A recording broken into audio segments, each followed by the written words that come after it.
Let's just take a quick look at this new FOX DHX rear shock. So I'm actually liking what Fox has been doing with these shocks for usability. The tuning, like the factory tunes, are questionable, especially this one. This one comes out with a very stiff, which seems to be the standard, their run-of-the-mill tune that they release on many bikes. It's exactly the same as the Marzocchi Bomber. It comes way too resistant on the high-speed compression. Not enough flow on the high-speed compression. But what I do like about it, I've just worked this out. So this little dial here, if I can zoom in on it, this little dial here has got numbers on the side of it. 1, 2, 3, 4. And I couldn't work out where the numbers were representative.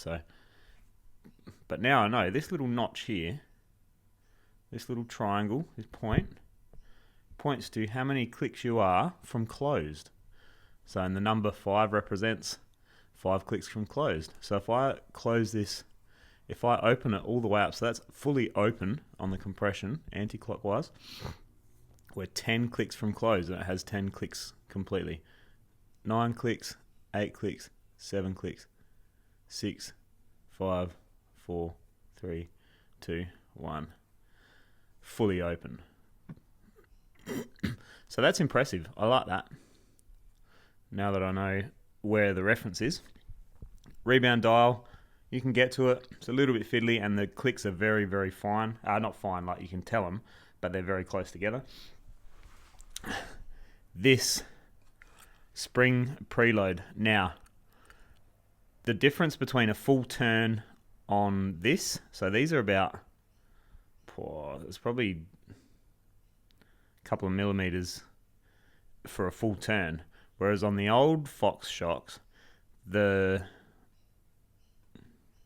gauge of the threads was more like half a mil or a millimeter per turn.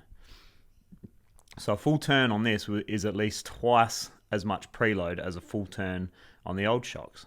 So they've now set these detents, so you can go click, click, click, click, click, click. I had it at about, it was probably 8 turns in from just nipped, just touched. So when I set the preload, I'll have the weight off of the bike, so I'll kind of have it hanging, or I'll have the shock out of the bike, and then set it to 0 preload, and then add a couple of clicks or a couple of rotate, like half a rotation or a full rotation, depending on the bike and depending on what I'm looking for. But I really like this. The thing I don't like is you got 8 to 26 clicks. 26 clicks is, I think there's 8 rotations in 8 clicks in a full rotation, or 9 clicks in a full rotation. So 26 is like 3 full rotations on this, which is way too much preload. If these things are 2.8, so what, 60, what's that? It's probably about 68 millimeters or something, maybe 70 millimeters.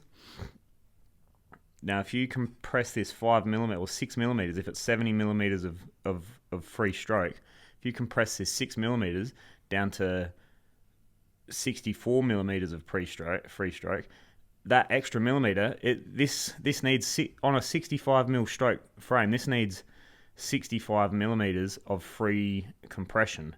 If you've got it wound up where you've only got 63 or 62 millimeters because of your preload, you've taken a few millimeters off of it with the preload, you're going to have an ungodly bang when you bottom out, which is the spring binding, the coil binding. It's like a bang, like a real bang. So I don't like that they recommend up to 26 clicks. That's definitely not on. So careful with that.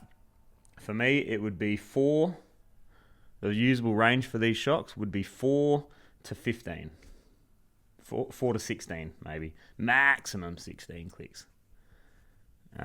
So yeah, just be aware of that. 16 clicks will probably get you pretty close to the next spring rate up, or 15 clicks will get you pretty close to feeling like the next spring rate up. And I know there's millions of people sitting at home going, no, preload doesn't change the spring rate. It's all relative. It does change the relative. It doesn't change this. It doesn't automatically magically go, oh, 350, 2 turns of preload. Oh, now that says 375. Oh, that's magic.